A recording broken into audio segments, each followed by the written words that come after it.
जान तो रहनु भैया। हाँ हम हिमालय पर्वत पे गए रहनी। अच्छा हाँ ओइजा बहुत तपस्या करके ठीक है। एको बहुत निमन योग सीख के आइल बनी। कैसा बताओ तनी वो योग के कैला से ई फायदा बा अच्छा कि विश्व के कल्याण हो सकेला। ठीक है। सही। सीखबो? हाँ तो हम लोग सिखावा। सीखो। हम्म। जय जय जय जय शिव शिव शंकर शंकर कल्याण करो। कल्याण करो। अच्छा सीखनी ना? हाँ महाराज हमहू सिखबियो को। तू सीख ले। हाँ चल तो साथे जाते कर। तुम पीछे हो जा। हाँ जय जय जय जय शिव शिव शंकर शंकर कल्याण करो। कल्याण।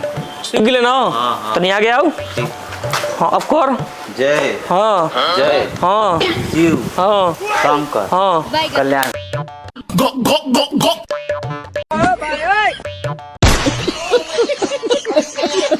अरे मर देता नहीं।